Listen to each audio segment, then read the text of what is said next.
Hey guys, welcome to another episode of Embrace the Chase, where we are interviewing well over 100 entrepreneurs, authors, and speakers over the next year to pick their brains, kind of learn more about their stories, and see if there's anything that they can pass on to us that we can learn as well. And today we have Sahrita Wilson on, which is really exciting because she is all the way down in New Zealand. The reason why I'm saying all the way down is I'm up here in the United States near Cincinnati, Ohio. Excited to have you on, Sahrita, and really excited to pick your brain on some things. Is there anything you'd like to add to that?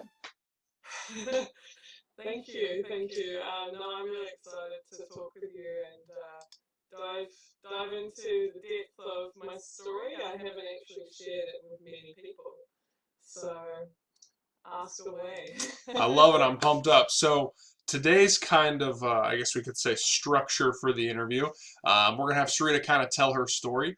And from what I hear so far, it's going to be really interesting. There's going to be a lot for us to learn from it. But out of that, she has a huge passion in regards to coaching and helping other people, mainly around helping them find their passions in life, as well as health. So, Sarita, you just kind of take it from here, and I'll just jump in randomly, periodically. But I'm excited just to learn about you.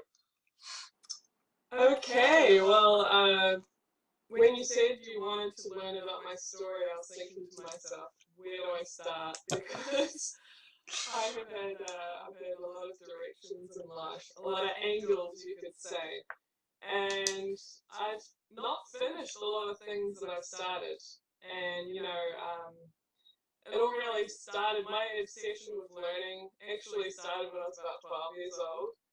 I was sitting at home watching Sky TV, out of all things, and I was really fascinated with documentaries. And I remember I was at home and I got obsessed with this book series called Horrible Science. I don't know if you've heard of that, but it's Yeah. a very geeky scientific book series. And I sort of went through high school not really knowing myself other than being an artist. So I never pursued the science thing. Um, and then when I was about 15, I became suddenly obsessed about nutrition. I don't know if that's really normal, but basically I went through this stage where I picked up my first nutrition book. My sister, I have to thank her actually. She's a medical professional. She had it lying around. I read that thing, and I just wanted to learn everything about the human body, like why food, when we put it in our body, it makes us feel better, and or better or worse. So I went through a big phase doing that, still being an artist, full time right up until I was about 18, and after that, I thought, well, I'm going to try and experiment and try this whole nutrition thing. And I went down to the University of Otago and I wanted to formally study, human nutrition and see where that took me. But studying out my whole life, I actually felt really stupid when I was at university. I didn't know anything about science. I just knew that I wanted to learn about the human body. And I kind of got derailed from that path because it just didn't feel right at the time. And this is crazy. This is very crazy. I spent a year waitressing in Auckland, the biggest city in New Zealand, and sort of just a year away from home, having fun. And then straight after that, what did I do? I decided that I would try and get a building apprenticeship. So I wanted to just experiment. I didn't know what to do, what my truth was. And so I did that. I ended up getting a job on a site for about 4 months. And evidently that fell through. Determined to find what it was that I was, meant to do, because I thought, well, I'm too dumb to go to university. I didn't do well at that. Um, I decided to study mechanical engineering. I thought, well, you know, that's uses your brain and it's practical, so why not try that? And That is pretty intense. yeah, yeah. So a few things went on there. I was just experimenting with, you know, what I'm good at and what I'm not good at, and so I did the mechanical engineering, and eventually got a part-time job through a company, and then basically got poached with a bigger company to do what I'm doing now, in my full-time job. Um, and I guess fast forward in that process, I've been there for 3.5 years. And I would say those 3 years have even been more crazy. um, so I've been working full time, but I've actually been, you know, studying all aspects of life that I possibly could have dived into. I'm 23 years old, right? So I think I've done a lot of stuff. Um, but what it's all led back to is nutrition and health and wellness. And where I'm at right now is I believe I'm studying one of the best programs in the world, with holistic health. So I'm very happy. I'm very, very focused. I mean, I just spent the whole weekend just studying, and you know, almost every day after work. So just so I can have the skills that I need, so that I can be a really good mentor and coach. Because health for me, I take very seriously. People are not living even the basics of what we need to be human, right? So that's kind of what I've gone through, and then, you know, I love my personal adventures. I'm an adventurer. I like to climb mountains. I like to skydive. I yeah, I do many things. So yeah. I was about to say your Facebook always has pictures of you doing something crazy.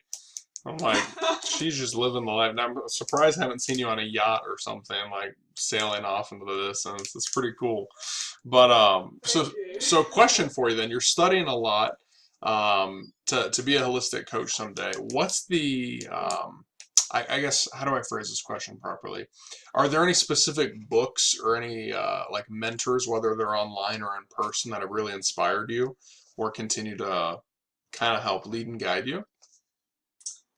Well, yeah. I mean, you could say there was like a dead zone of learning from about 12 to really my 20s, because I was learning about life and everything. But it was a few years ago I discovered that, you know, Tai Lopez, for example, and I was part of his 67 steps, and just learning to love learning surprised the heck out of me. You know, that you can get this feeling when you read a book and you get the knowledge and you facilitate that to others was like this. It's a great feeling. So Such a I good would point. say, sorry. Such a good point. Sorry. Yeah, yeah, no. He's definitely inspired me a lot. That guy, and I'm in a few of his other programs as well. So that's what I'm simultaneously trying to get through, so that I can, you know, mix business and, um, I guess, acknowledgement of mentors and knowledge as it is with holistic coaching. Um, I would say Ty. I would say Paul Check. Paul Check is amazing. Not many people acknowledge him, but the guy is an absolute genius. Pioneer of so many things, so many amazing inventions, for human biomechanic assessment tools, and the Czech Institute, which is what I'm a part of. So I'm studying through them, and it's amazing the amount of knowledge that is surpassed in society. So I'm really excited to be a part of that. And a funny one is you might recognize the guy called JP Sears. JP, yeah. Love JP. Yeah. Yeah, so I only discovered him this year, but I actually have a few connections to him, and his background is in the Czech professional field, and I love his humor, but he's actually like a high level practitioner, and he's all about health. He's quite sarcastic in his videos about health and veganism or meat eating, whatever it is. But he actually is kind of taking a dig at himself, or yeah. So I'm very inspired by that guy. Yeah, big time. I love it. He's hilarious. So, no, that's really cool. So, Ty and all that, how did you kind of come across Ty? Was it just like a random ad on Facebook or? Interesting. I think I was spending a lot of time by myself. I was working full time. I was skydiving every weekend. But there was no learning going on. Learning to skydive is pretty intense, but there was no what's next? What am I actually gonna do? Because I know I'm not happy right now with everything. So I think it was YouTube. I think I might have, I know what it was. The very first video that I watched was How Not to Procrastinate on the Shortness of Life by Seneca, and Ty was giving a book review. And to this day, I say that book is one of the most amazing philosophical books that inspired me, to think differently and to think with passion. I love it. Just out of curiosity, because kind of a similar thing happened to me about a year ago. I was frustrated with where I was at in life and happened to stumble across Ty. So I found it very interesting just in my life over the last year, some of the people that I've met online, like you and a lot of these Facebook groups, it seems to be that Ty's impacted them. Now, I don't know if this is probably the right question to ask or the right phrasing. I don't even know if I should even mention this, but I'll just do it anyway. There's a lot of like negative stereotypes around Ty and like who he is and the perception of him being like a scam artist or whatnot. But I feel like he's changed my life in a lot of ways, and I've seen him change other people's lives. So I don't know, maybe if that even ties back to what you're studying with holistic coaching. But like you mentioned, JP's pretty sarcastic. I guess if I was to make a question out of this, how, based on the skills and knowledge you've acquired so far, how would you deal with people that are like that? People who are looking for their truth in life, or people that are looking for help, but at the same time are way too, not analytical is probably the right word, but too closed off to opportunity. Is that making sense? Is that even a good question? I don't know. I'm perceiving that. So the first half of that question is about Ty. I guess the right way to phrase it, I see a lot of people online say things like, man, I really wish I could change my life. I really wish I could find my purpose in my life and my passion. But when they hear of people like Ty or other people who, in my opinion, have, so let's say when you're coaching someday and you become a figure like Ty, how do you think you can break down those barriers, or what do you think allowed you to let that opportunity into your life rather than what most people do? They just judge it and assume that they'll figure out their life's purpose another way. I don't know if that even makes any sense. How did you figure out that you were open to learning? That's probably the best way to put it. I'll interpret it my own way. Go for it. I'm still struggling to figure out how to ask the question. Okay, well, I'll touch base on the whole Ty thing, because I think I've an opinion and perspective on that, right? So, for me, if someone is acting like a mentor to you and you're receiving that and that's changing your life, and maybe maybe that's someone like Hugh Hefner. A lot of people that's controversial because they don't agree with his morals or ethics or values. But the lessons he's taught that me, for example, in this situation, would be so valuable to change my life. Well, then I just have a saying in my head: take the essence and let go. And it means, take the best of what you can learn from people and let go of the shadow sides that you see. Because it's really common that people focus on judgment. They focus on the wrong things. They focus on things that shouldn't require so much energy and thought. Thinking that Ty's a scam and all this. One, my perception is that he's not. He's absolutely amazing at what he does. And he just shares his life. And people just somewhat disagree with a part of his life. But he shares a lot of goodness in the world. That's my opinion, and he's changed thousands of lives. But regardless, you're always going to get people like that. You're always going to get naysayers and judges and people that are just concerned about wasteful energy. And it's because they don't actually have better things to do. So that would be the whole Thai part of that. You answered that exactly how I wanted it. Oh, That very was good. perfect. Absolutely perfect. I was like over here writing notes when you said focus on the light, not the dark, because that's perfect. So well, good. we'll pivot the questions then. I'll kind of go this direction. Yeah. What advice would you have for someone then who is younger? Because when you were telling your story, you talked about 18 to 20 and then 20 to 23 right now. You've been working full time and still learning your passion and going after it. So what kind of advice would you have for someone who is still in that phase where they're trying to figure out what their purpose and passion is? How did you get yourself in the right mind frame to start to discover what you were passionate about? Well, okay, I could say, actually, it's a saying I had heard through Thai, so we'll repeat that. I know, right?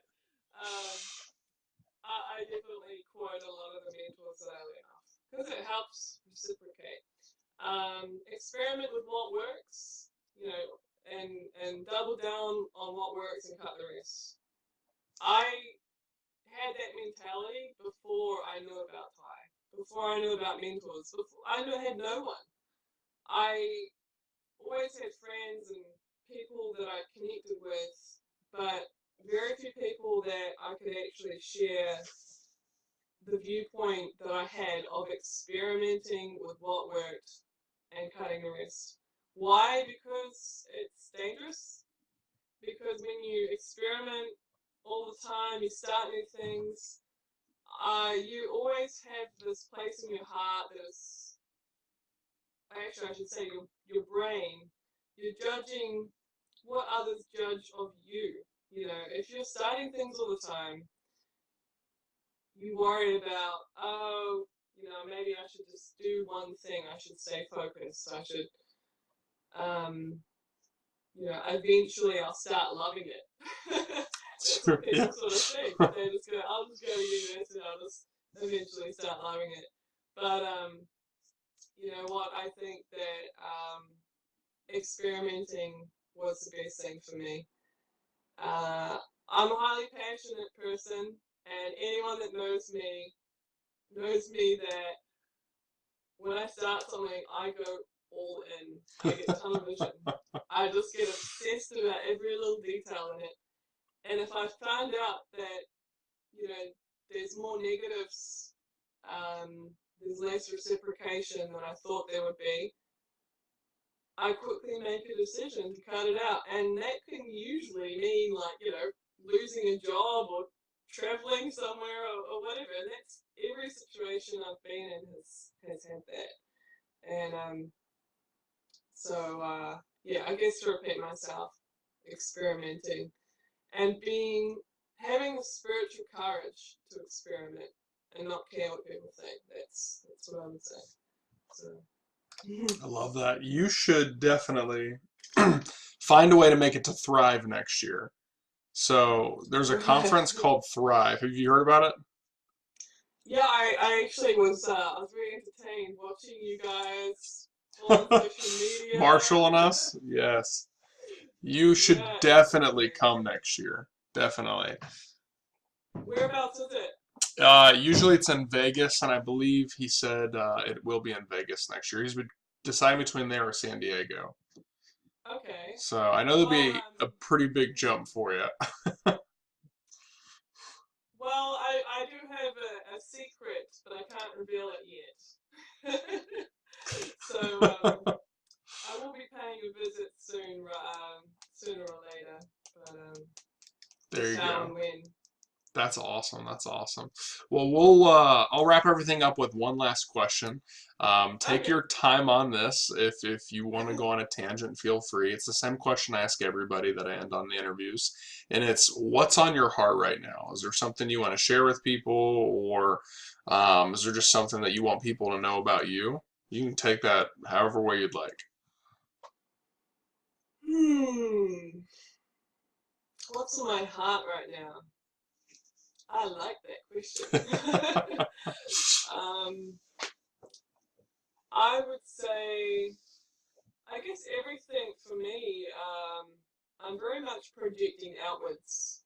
So I've learned, like today, for example, I've learned a lot of information. I'm like a regurgitating machine.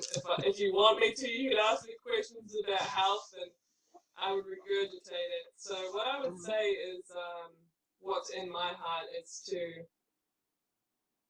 focus on self love more than anything. And that's not just sitting with yourself in a room and thinking, oh, I love myself, or staring at a mirror and talking to yourself, I love you, and all this sort of stuff. I think self love is eating right, eating right. That is self love. Giving yourself movement, give yourself